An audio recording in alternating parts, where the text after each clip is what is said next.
I'm a long-haul trucker. I stopped for a lost kid on a deserted highway in the dead of night. What I saw attached to him, and the question he asked, is why I don't drive anymore. This happened a few years back. I was doing long-haul, mostly cross-country routes, the kind that take you through vast stretches of nothing. You know the ones, where the radio turns to static for hours, and the only sign of life is the occasional pair of headlights going the other way, miles apart.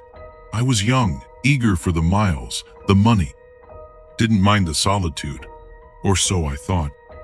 The route I was on took me across a long, desolate stretch of highway that ran between the borders of two large governmental territories.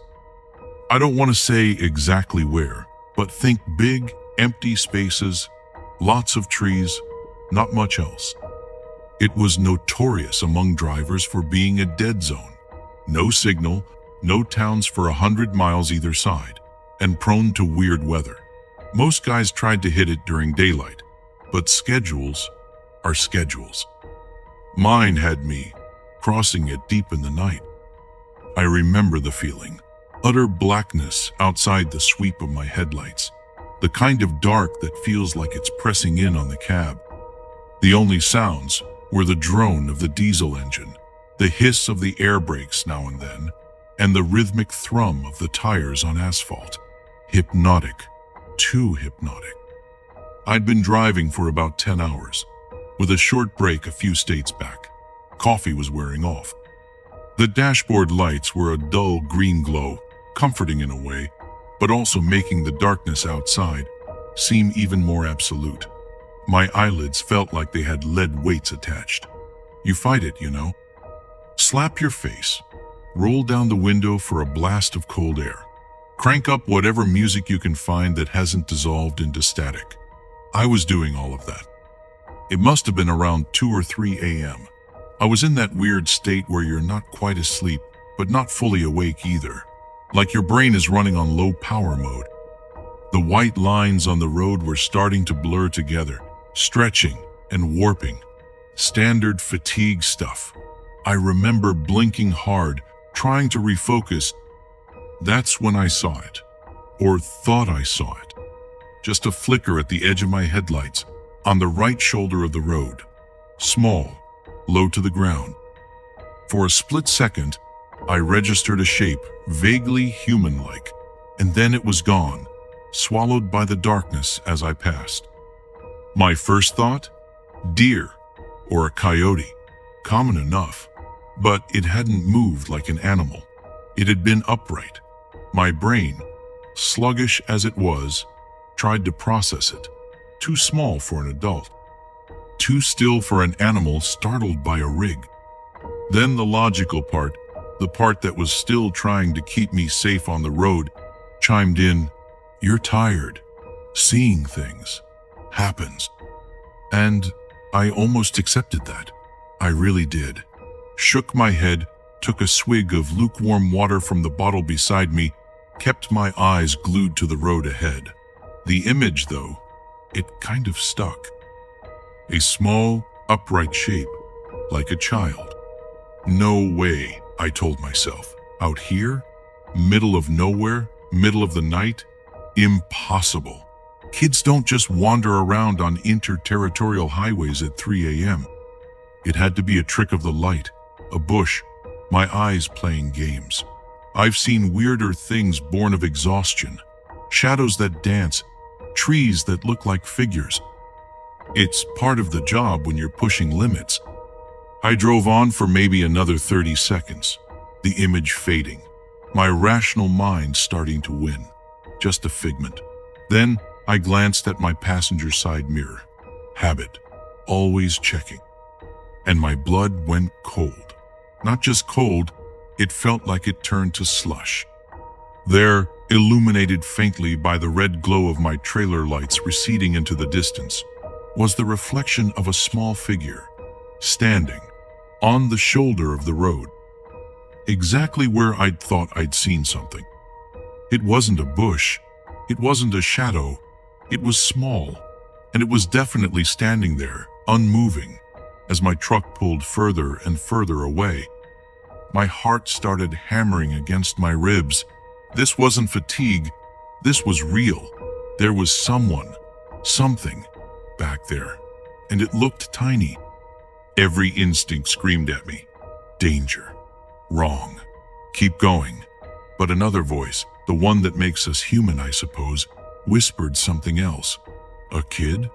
Alone out here? What if they're hurt? Lost? I fought with myself for a few seconds that stretched into an eternity.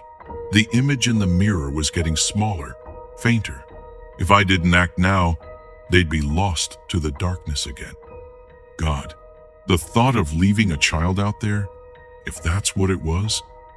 Against my better judgment, against that primal urge to just floor it, I made a decision. I slowed the rig, the air brakes hissing like angry snakes. Pulled over to the shoulder, the truck groaning in protest. Put on my hazards, their rhythmic flashing cutting into the oppressive blackness. Then, I did what you're never supposed to do with a full trailer on a narrow shoulder. I started to reverse, slowly, carefully, my eyes flicking between the mirrors, trying to keep the trailer straight, trying to relocate that tiny figure. The crunch of gravel under the tires sounded unnaturally loud. It took a minute, maybe two, but it felt like an hour. The red glow of my taillights eventually washed over the spot again, and there it was. A kid. I stopped the truck so my cab was roughly alongside them, maybe 10 feet away.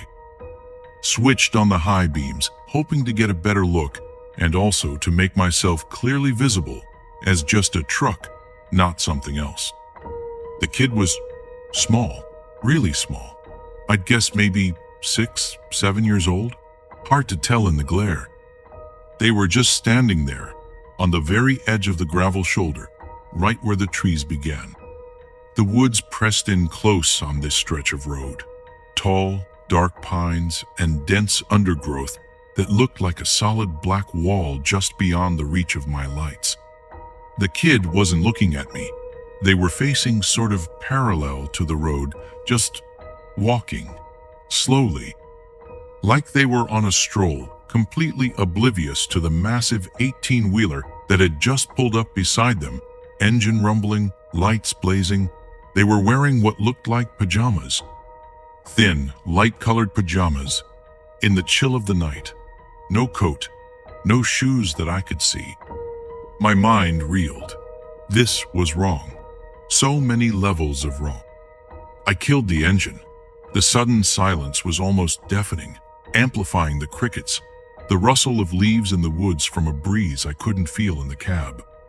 My heart was still thumping, a weird mix of fear and adrenaline, and a dawning sense of responsibility. I rolled down the window. The night air hit me, cold and damp, carrying the scent of pine and wet earth. "Hey!" I called out. My voice sounded hoarse, too loud in the quiet. "Hey, kid!" No response. They just kept walking, one small bare foot in front of the other, at a pace that was taking them absolutely nowhere fast. Their head was down, slightly.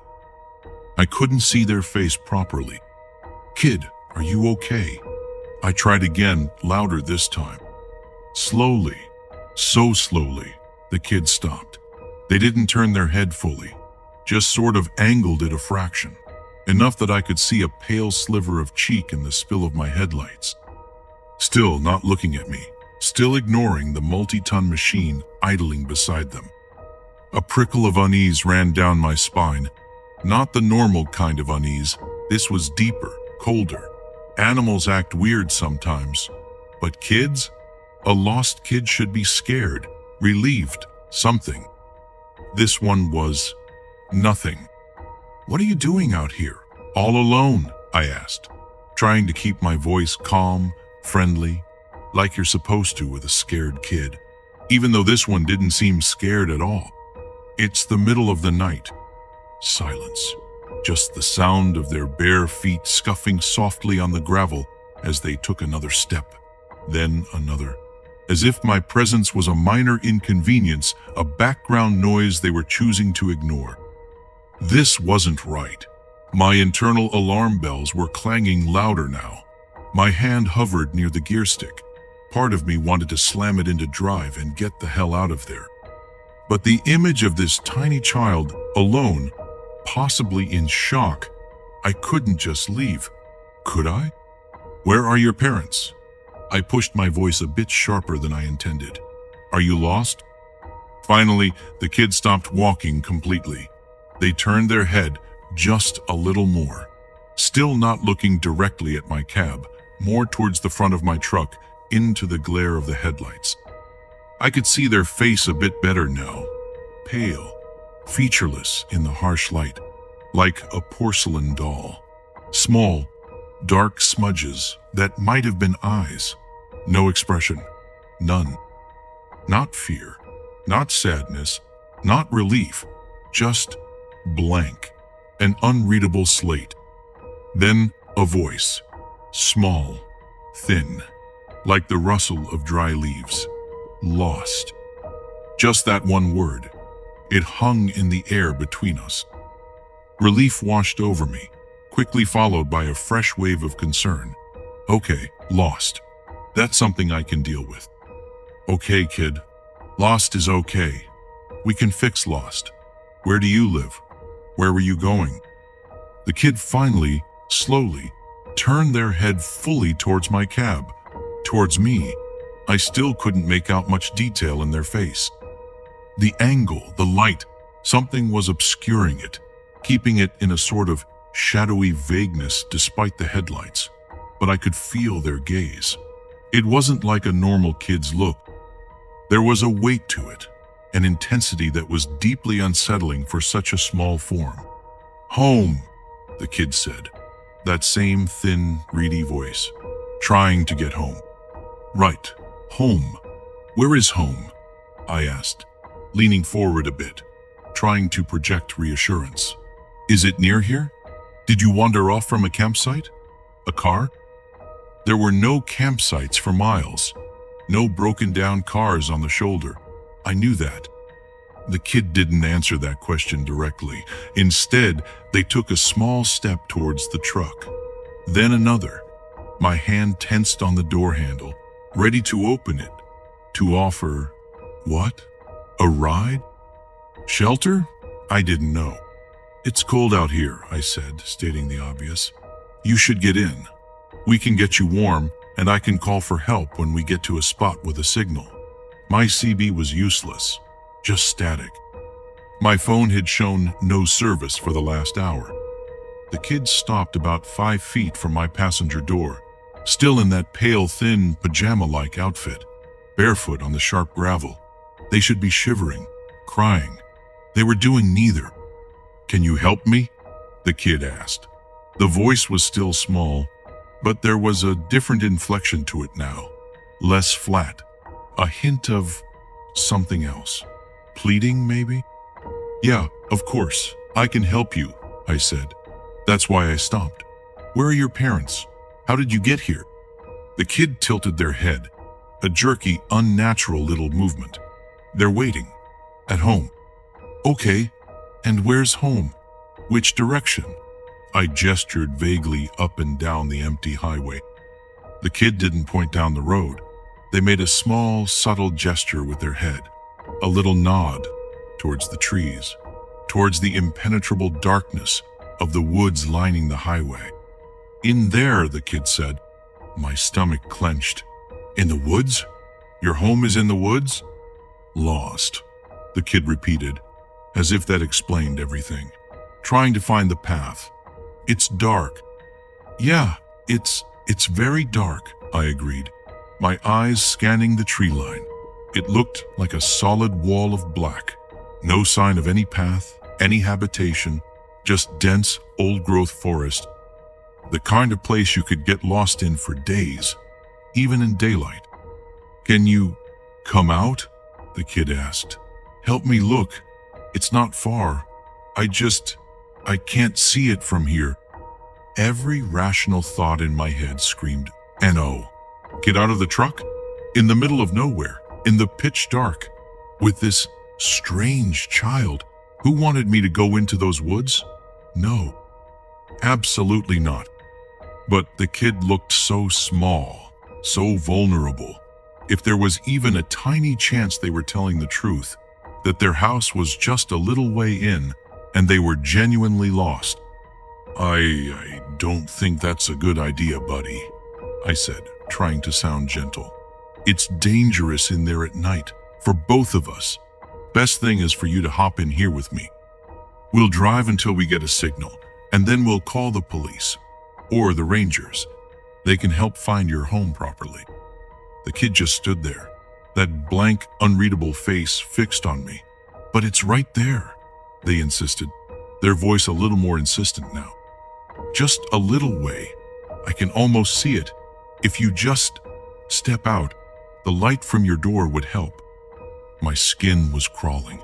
There was something profoundly wrong with this scenario. The way they were trying to coax me out. The lack of normal emotional response. The pajamas, the bare feet, the woods. I looked closer at the kid, trying to pierce that strange vagueness around their features. My headlights were bright, but it was like they absorbed the light rather than reflected it. Their eyes. I still couldn't really see their eyes. Just dark hollows. I really think you should get in the truck, I said, my voice firmer now. It's warmer in here. We can figure it out together. The kid took another step closer. They were almost at my running board now. Please? They said, that reedy voice again. My leg hurts. I can't walk much further. If you could just help me a little, just to the path. My internal conflict was raging. My trucker instincts, honed by years of seeing weird stuff and hearing weirder stories at truck stops, were blaring warnings. But the human part, the part that saw a child in distress, was still there, still arguing. I was tired, so damn tired. Maybe I wasn't thinking straight. Maybe this was all some bizarre misunderstanding. I squinted, trying to see past the kid towards the tree line they'd indicated. Was there a faint trail I was missing? A flicker of light deep in the woods? No, nothing, just blackness. Solid, unyielding blackness. And then I saw it. It wasn't something I saw clearly at first. It was more like an anomaly, a disturbance in the darkness behind the kid. The kid was standing with their back mostly to the woods, facing my truck. Behind them, the darkness of the forest was absolute, or it should have been. But there was something connected to them. Something that stretched from the small of their back, from under the thin pajama top, and disappeared into the deeper shadows of the trees. At first, I thought it was a trick of the light, a weird shadow cast by my headlights, hitting them at an odd angle. Maybe a rope they were dragging? A piece of clothing snagged on a branch? I leaned forward, trying to get a clearer view. The kid was still talking, their voice a low, persistent murmur. It's not far. Please, just help me. I'm so cold.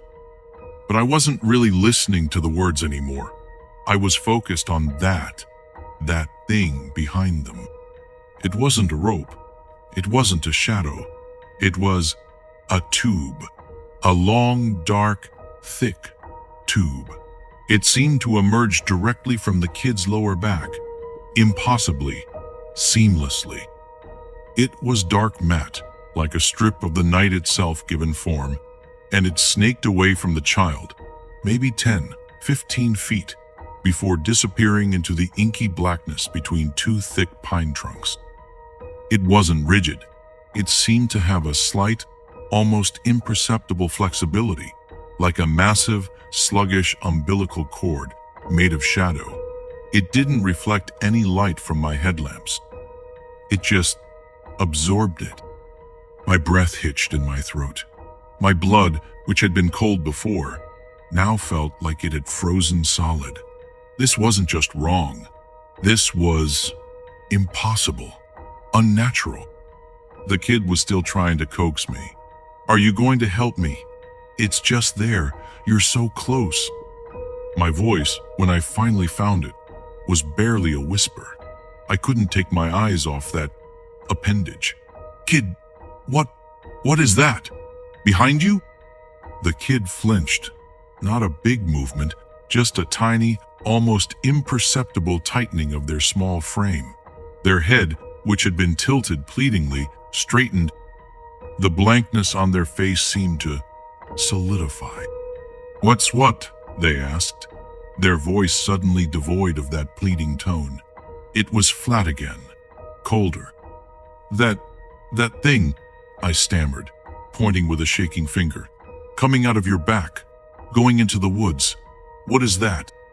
The kid didn't turn to look. They didn't need to. Their gaze, those dark, unseen eyes, bored into me. It's nothing, they said. The voice was still small, but it had a new edge to it. A hardness. You're seeing things. You're tired. They were using my own earlier rationalization against me. No, I said, my voice gaining a tremor of conviction born of sheer terror. No, I'm not. I see it. It's right there. It's connected to you. The kid was silent for a long moment. The only sound was the thumping of my own heart, so loud I was sure they could hear it. The crickets had stopped. The wind seemed to die down. An unnatural stillness fell over the scene. Then the kid's face began to change. It wasn't a dramatic movie monster transformation. It was far more subtle and far more terrifying. The blankness didn't leave, but it sharpened. The pale skin seemed to tighten over the bones. The areas where the eyes were, those dark smudges, seemed to deepen, to become more shadowed, more intense. And a flicker of something ancient and utterly alien passed across their features. It wasn't human anger. It was something older, colder, and infinitely more patient, now strained to its limit. The air in my cab suddenly felt thick, heavy, hard to breathe. Just come out of the truck, the kid said, and the voice. Oh God, the voice. It wasn't the small, reedy voice of a child anymore. It was deeper, resonant, with a strange, grating undertone, like stones grinding together. It was coming from that small frame, but it was impossibly large, impossibly old. It vibrated in my chest. Come out, now. The command was absolute. My hand, which had been hovering near the gear stick, now gripped it like a lifeline. My other hand fumbled for the ignition key, which I'd stupidly left in. What are you? I choked out, staring at the monstrous thing playing dress-up in a child's form, at the dark pulsating tube that was its anchor to the shadows. The kid's head tilted again, that jerky, unnatural movement. The expression on its face, if you could call it that, was one of pure, unadulterated annoyance, contempt.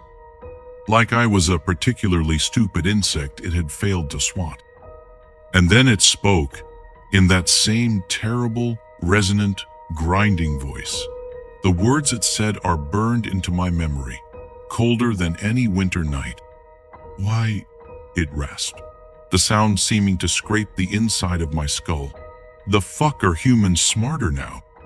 That was it. That one sentence. The sheer cosmic frustration in it. The implication of past encounters, of easier prey. The utter alien nature of it. I didn't think. I didn't plan. I reacted. Primal fear, the kind that bypasses all higher brain function, took over. My hand twisted the key. The diesel engine roared back to life, a sudden, violent explosion of sound in the horrifying stillness. The kid, the thing, actually recoiled, a small, jerky step back. The expression, that awful, tightened, ancient look, intensified. I slammed the gear stick into drive.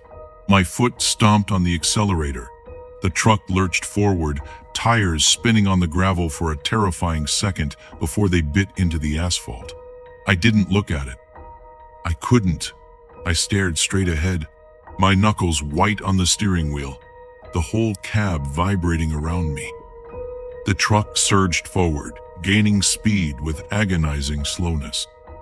For a horrible moment, I imagined that tube thing whipping out, trying to snag the trailer, to pull me back, to drag me into those woods. I imagined that small figure, with its ancient, terrible voice, somehow keeping pace. I risked a glance in my driver's side mirror. It was standing there, on the shoulder, unmoving. The headlights of my departing truck cast its small silhouette into sharp relief. And behind it, the dark tube was still visible, a thick, obscene cord snaking back into the endless night of the forest. It didn't seem to be retracting or moving. It just was. The thing didn't pursue. It just stood and watched me go. And that, somehow, was almost worse. The sheer confidence, the patience, like it knew there would be others. Or maybe it was just annoyed that this particular attempt had failed. I drove. I don't know for how long. I just drove. My foot was welded to the floor. The engine screamed. I watched the speedometer needle climb, far past any legal or safe limit for a rig that size, on a road that dark. I didn't care. The image of that thing, that child shape with its dark umbilical to the woods, and that voice, that awful grinding voice asking its horrifying question, was burned onto the inside of my eyelids. I must have driven for an hour, maybe more, at speeds that should have gotten me killed or arrested, before the adrenaline started to fade, replaced by a bone-deep, shaking exhaustion that was more profound than any fatigue I'd ever known. My hands were trembling so violently I could barely keep the wheel straight. Tears were streaming down my face, not from sadness, but from sheer, unadulterated terror and relief. When the first hint of dawn started to gray the eastern sky, and my phone finally beeped, indicating a single bar of service, I pulled over at the first wide spot I could find.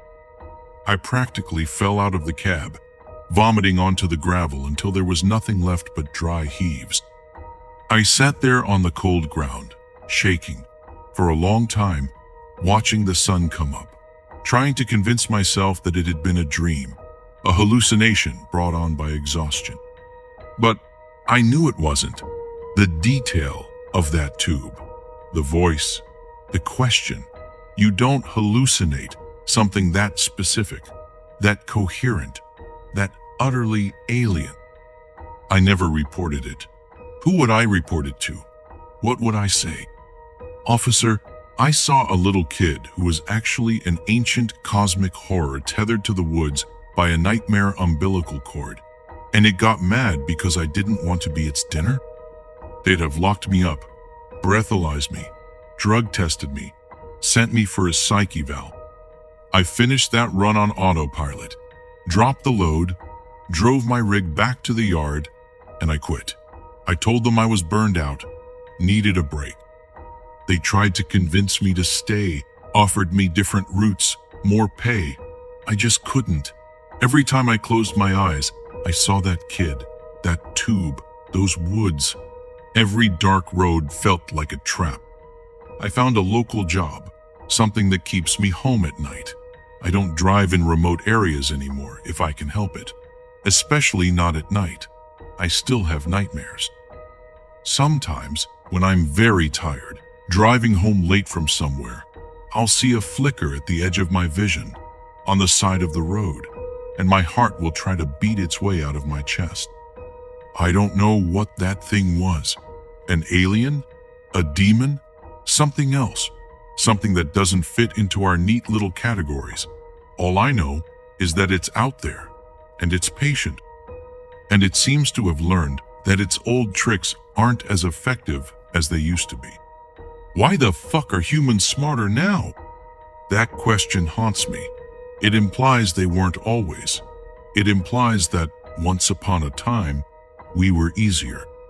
That maybe, just maybe, people like me, tired and alone on dark roads, used to just step out of the cab when asked, and were never seen again.